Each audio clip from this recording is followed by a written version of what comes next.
Nossa, antes eu não conseguia entender, parece que agora está ficando tudo muito menos difícil. Provavelmente está, porque hoje, no terceiro vídeo dessa série, a gente vai terminar de montar esse quebra-cabeça, apresentando para vocês como essas variáveis combinadas podem influenciar na análise dos seus dados. E no vídeo de hoje, nós vamos utilizar como variável independente as variáveis quantitativas.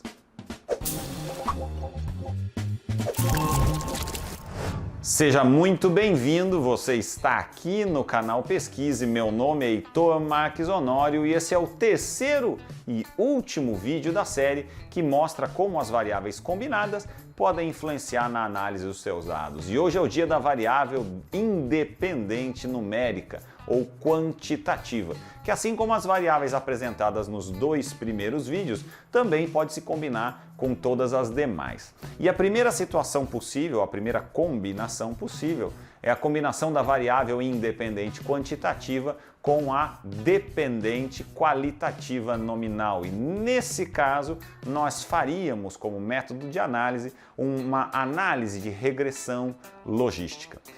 E para dar esse primeiro exemplo, eu quero apresentar para vocês uma situação bastante pessoal. Eu, Heitor, adoro comer torresmo. E vamos supor que eu pudesse mensurar quantas vezes por semana eu comi torresmo. Essa é uma variável independente quantitativa. Essa semana eu comi 3 vezes por semana torresmo, na outra semana eu comi 6 vezes.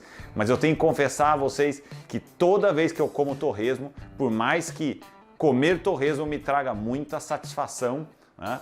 Muita realização pessoal, eu como com um pouquinho de peso na consciência, porque eu sei que no fundo o consumo de torresmo pode acabar influenciando nas taxas de infarto agudo do miocárdio. E essa é a minha variável dependente ou o meu desfecho. Percebam, a minha variável independente pode ter influência em um desfecho. E no caso, o infarto agudo do miocárdio só é avaliado da seguinte maneira: ou você tem infarto ou você não tem infarto. Ou você teve ou você não teve. Essa é uma variável qualitativa nominal e nesse caso é a minha variável dependente. Então, nessa situação, eu faço uma regressão logística para saber como uma variável influencia na outra, né? E, hipoteticamente, eu posso fazer uma pesquisa querendo então avaliar se existe relação entre a frequência do consumo semanal de torresmo com o infarto agudo do miocárdio. E nesse caso, eu utilizaria uma análise de regressão logística. Agora, as variáveis quantitativas também podem se combinar com variáveis qualitativas ordinais, e nesse caso eu também utilizaria um modelo de regressão logística, mas agora uma regressão logística ordinal. Na seguinte situação, pensa comigo, seria como se eu quisesse avaliar a influência que o número de amigos que uma pessoa tem. Tem pessoas que têm poucos amigos, tem pessoas que têm muitos amigos, e essa é a minha variável independente. Será que o número de amigos pode influenciar no seguinte desfecho, que é a taxa de depressão? Porque as pessoas podem simplesmente não ter depressão, ou sim terem depressão e essa depressão ser classificada como leve, moderada, severa. E será que as pessoas que têm mais amigos têm uma menor chance de desenvolver depressão ou não tem nada a ver? As pessoas também que têm poucos amigos podem ter maior chance de ter depressão? Não sei. Nessa situação, obviamente hipotética, e é bom dizer que é um exemplo hipotético, senão daqui a pouco vai ter psiquiatra assistindo o vídeo dizendo não tem nada a ver isso. Pode ser que não tenha, são exemplos hipotéticos. Nessa situação seria como se eu quisesse avaliar uma possível relação entre o número de amigos que se possui, né, e os sinais clínicos da depressão.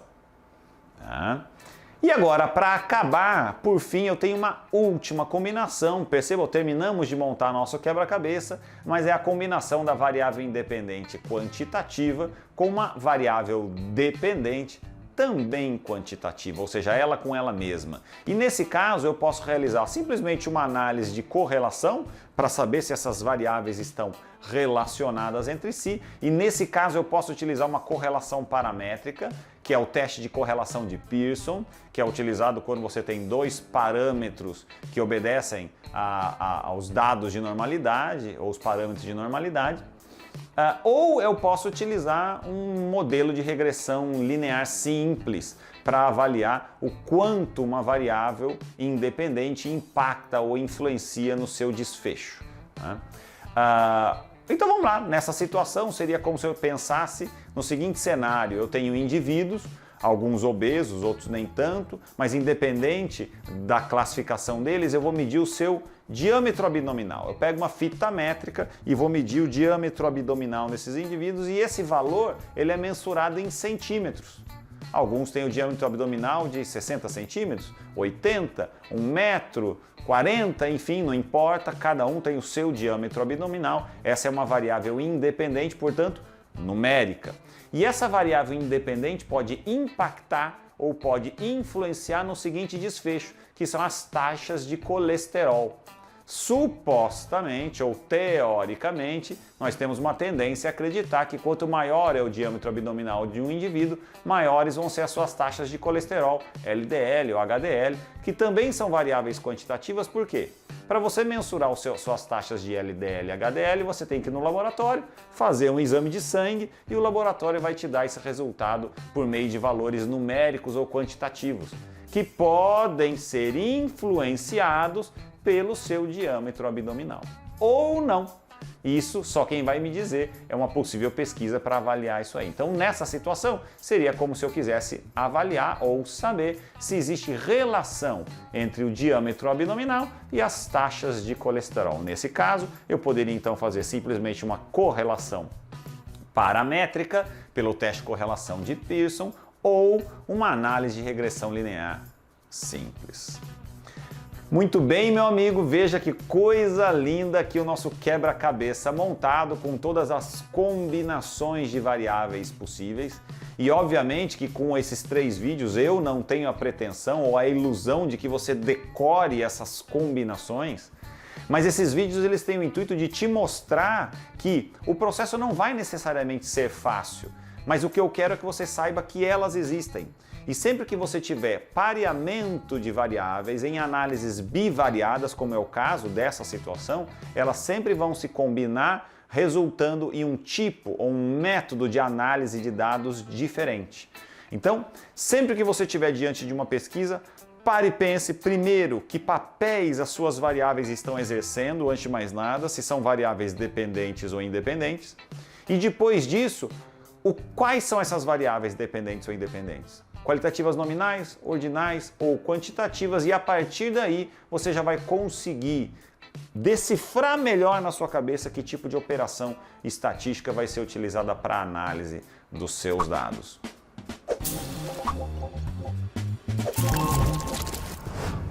Ok, amigo do canal Pesquise, tenho certeza que aquilo que era muito confuso no começo agora está um pouco menos complicado. Logicamente, para sedimentar esses conceitos, você pode assistir esses vídeos quantas vezes você quiser ou recorrer a eles sempre que você tiver na dúvida quanto a uma pesquisa específica que você esteja realizando. Espero, sinceramente, ter podido te ajudar. Se eu te ajudei, se você gostou, não esqueça de clicar no joinha aqui embaixo, no curtir nesse vídeo. Ative as notificações do canal Pesquisa e se inscreva no canal, que é muito importante para nós. A gente se vê nos próximos vídeos, mas nunca se esqueça. Pergunte, mas para responder, pesquise.